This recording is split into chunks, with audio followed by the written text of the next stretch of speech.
Formula ఈ car race కేసులో కీలక మలుపు చోటు చేసుకుంది. ఈ కేసులో చార్జ్షీట్ దాఖలు చేసిన ఏసీబీ చార్జ్షీట్ లో A1 గా కేటీఆర్, A2 గా మాజీ ఐఏఎస్ అరవింద్ కుమార్ ను చేర్చింది. ఇదే కేసులో A3 గా HMDA మాజీ చీఫ్ ఇంజనీర్ BLNV రెడ్డిని, A4 గా స్పోర్ట్స్ కన్సల్టెంట్ కిరణ్ మల్లేశ్వరరావుని, అదేవిధంగా A5 గా యూకేకి చెందిన FEO సంస్థను చేర్చింది. నిబంధనలకు విరుద్ధంగా 55 కోట్లు విదేశీ సంస్థలకు మళ్లించారని చార్జ్షీట్ లో ఏసీబీ పేర్కొంది.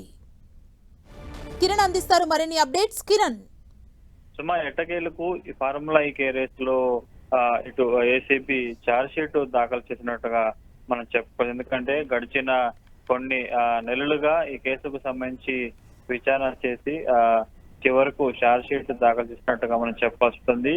చార్జ్షీట్ లో A1 గా మాజీ మంత్రి కేటీఆర్, A2 గా ఐఏఎస్ అధికారి అరవింద్ కుమార్, A3 గా HMDA మాజీ చీఫ్ ఇంజనీర్ PL రెడ్డితో పాటు A4 గా స్పోర్ట్స్ కన్సల్టెంట్స్ గా పనిచేసిన కిరణ్ మల్లేశ్వరరావు చేసింది. A5 గా యూకే కు చెందిన FEO సంస్థను కూడా చేర్చింది. ఇక సుమారుగా 55 కోట్లకు సంబంధించి ప్రభుత్వం సంబంధించిన సొమ్ము దుర్వినియోగమైంది, విదేశీ సంస్థలకు మళ్లించినట్టుగా చార్జ్షీట్ లో ఏసీబీ పేర్కొన్న పరిస్థితి. ఎందుకంటే ఇప్పటికీ ఈ కేసుకు సంబంధించి ప్రాసిక్యూట్ చేసేందుకు ఐఏఎస్ అధికారికి సంబంధించి అరవింద్ కుమార్ కి సంబంధించి కూడా కేంద్ర ప్రభుత్వం నుంచి ఇటు అనుమతి తీసుకున్న నేపథ్యంలో ఆయనకి కొద్ది రోజుల క్రితమే ఇటు రాష్ట్ర ప్రభుత్వం కూడా అతడు కొనసాగుతున్న వివిధ హోదాలకు సంబంధించి కూడా తొలగించిన నేపథ్యంలో ప్రస్తుతానికైతే కేసుకు సంబంధించి చాలా వేగవంతంగా చేసేందుకు ఎట్టకేలకు ఏసీబీ చార్జ్షీట్ దాఖలు చేసినట్టుగా చెప్పుకోవాలి. Thank you Kiran.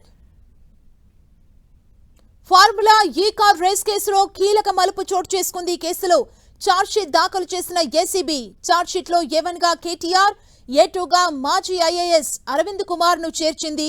ఇదే కేసులో A3 గా HMDA మాజీ చీఫ్ ఇంజనీర్ BLNV రెడ్డిని, A4 గా స్పోర్ట్స్ కన్సల్టెంట్ కిరణ్ మల్లేశ్వరరావుని, A5 గా యూకేకి చెందిన FEO సంస్థను చేర్చింది. నిబంధనలకు విరుద్ధంగా 55 కోట్ల రూపాయల విదేశీ సంస్థలకు మళ్లించారని చార్జ్షీట్ లో ఏసీబీ పేర్కొంది.